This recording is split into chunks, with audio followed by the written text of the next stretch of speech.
Аттика игенчеләре җирләрен һәм азатлыкларын югаталар диелгән теманың практик өлеше. Беренче бирем.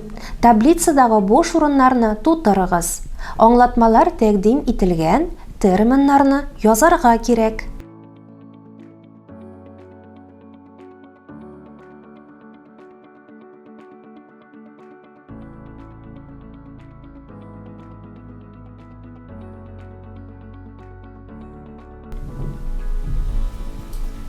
Дөрес җаваплар.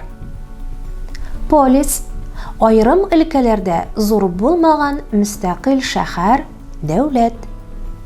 Демос гади халык дигәнне аңлата. Ареопаг аксөякләр шурасы. Архонтлар аксөякләр һәм байлар арасыннан сайланып куелган 9 идарәче. Икенче бирем. Сезгә текст тәкъдим ителгән. Текстта буш урыннар бар.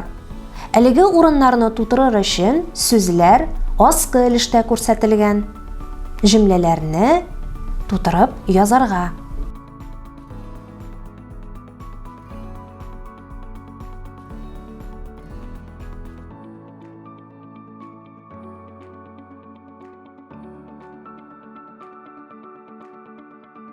Дөрес җавап. Иген уңмаган елны бай күршедән бурычка бөртек яисә көмеш алырга туры килгән. Игенченең җиренә аның тынычлыгын һәм төн йокысын җуйдыра торган бурыч ташы куйганнар. Әгәр бурыч вакытында түләнмәсә, аның җирен тартып алганнар.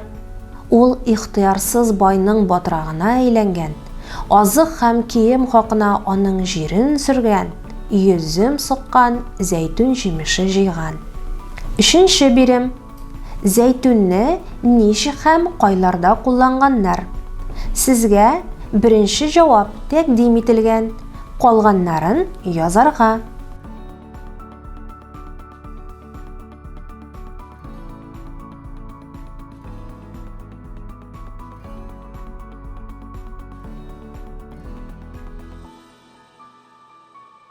Җаваплар. Беренче. Азык итеп кулланганнар, яктырту өчен кулланганнар, тәндә пешкән урыннарга сөрткәннәр, дару ясаганнар, спорт ярышларында тәнне майлаганнар. Дүртенче бирем. Текстагы хаталарны табыгыз һәм языгыз.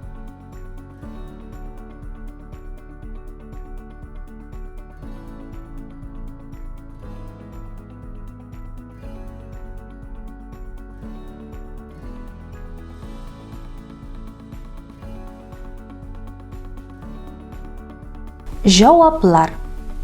Безнең эрага кадәр 8-7 гасырларда Афинада тимерчеләр, шүлмәкчеләр, итекчеләрнең күпләгән остаханәләре һәм кибетләре барлыкка килгән.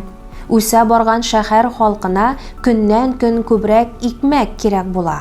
Ә ул Аттикада җитешми.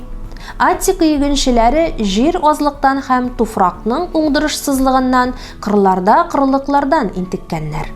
Укучылар, Аттика игенчеләре җирләрен һәм азатлыкларын югаталар диелгән темабыз тәмам. Киләсе очрашуларга кадәр сау булыгыз.